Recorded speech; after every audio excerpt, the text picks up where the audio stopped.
let's stick with that rather dominant theme of President Trump, because his orders to attack suspected drug boats in the Caribbean have drawn criticism not just from leading Democrats in the US, such as the California Governor Gavin Newsom, but also from allies abroad.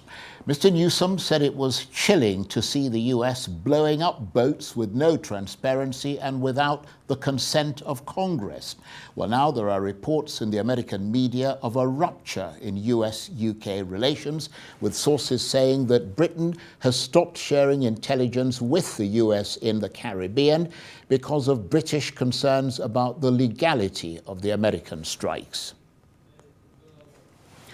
Well, for more on this, I'm joined now on the line from London by Arise correspondent Lape Olarinoye. Good to see you, Lape. Of course, you won't get anyone to confirm this on the record because this is about intelligence sharing. But it does seem that, as the report suggests, the UK has declined to share certain limited amounts of intelligence with the Americans when it comes to passing on details of suspected drug smuggling boats in the Caribbean. Tell us what you're hearing about that.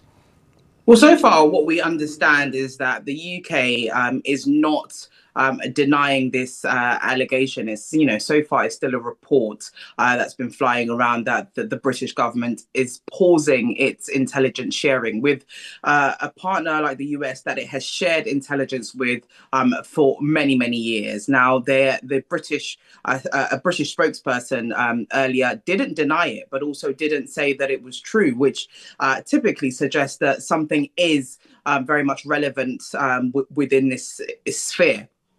And we know that CNN media organization also was one of the first media organizations to report this. And just as much as the British aren't denying that this is untrue, the American side at the Pentagon are also doing the same, both saying the same thing, that they aren't going to comment on intelligence information, but actually aren't outrightly denying it. Now, we know that today there is a G7 foreign ministerial meeting happening, summit in Canada, which this, of course, will be a very interesting backdrop for both foreign ministers, Marco Rubio of the United States and Yvette Cooper of the United Kingdom, who will, of course, be meeting at that summit.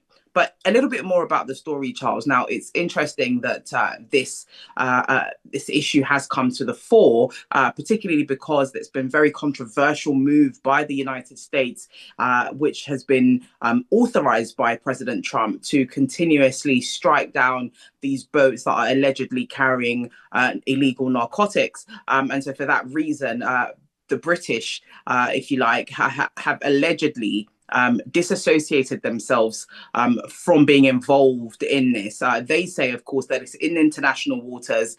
It could be complicit in something that's very illegal. And furthermore, the Venezuelan government, who have been at the center of these strikes, have said that this is a breach on their sovereignty. It's tantamount to murder because a significant amount of people have been killed on those boats. But for now, both sides, both the American side and the British side, are standing firm in not discussing intelligence matters. But it is going to, of course, contribute to some sort of escalation. We know that there's issues between the British press and President Trump, and of course now this. The foreign issues between both sides continue to escalate, although on a minor scale. But this again is yet another nail, if you like, in that coffin.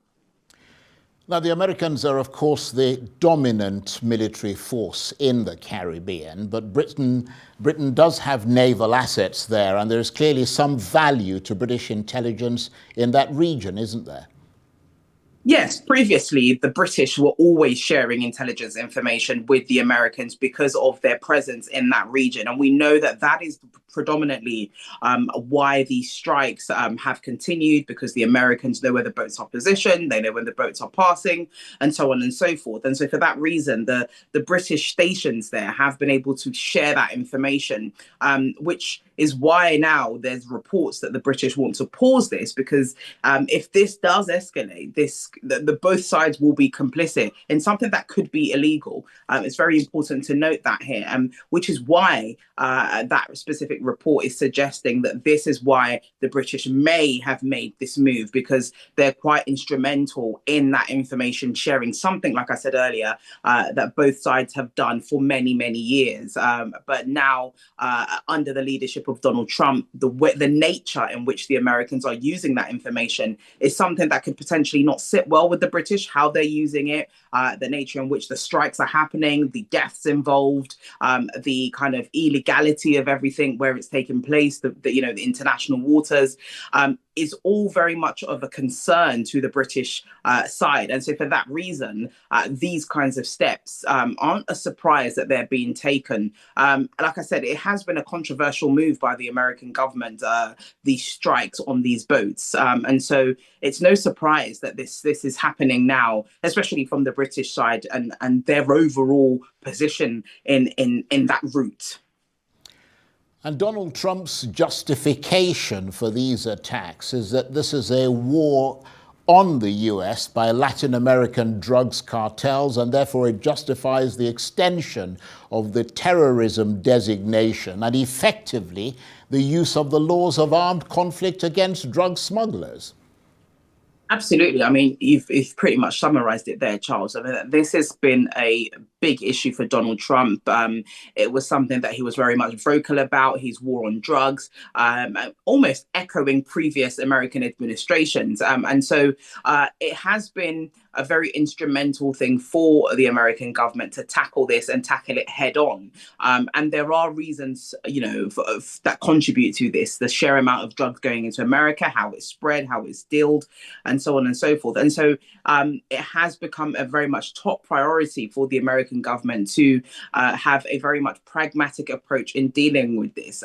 But because of the nature of international law, the way in which the strikes have taken place, the number of people that have been killed as a result of this, the fact that there hasn't been enough time to verify what's on those boats. There haven't been enough time to make sure that those people are brought to book, held accountable, as opposed to just striking, has been the reason predominantly why this move by the American government has been very controversial. And so for that reason, it hasn't wholly been welcomed, which is why we're seeing, like I said, this kind of towing very carefully how to tackle this head on, especially from very much strong and present allies like the British, who, of course, are taking or allegedly making this move to stop that intelligence sharing so that these strikes won't continue. It's worth noting here, Charles, as well, that there have been 14 so far. 14 of those strikes, of course, have included the death of many people. And so for that reason, it's very important that the way in which America continues its war on drugs and to tackle this issue that it sees as a priority, has to be very careful to make sure that they're on the right side, of course, of the international law. Well, thank you very much indeed. And Lape Olarinoye is a RISE correspondent talking to me from London.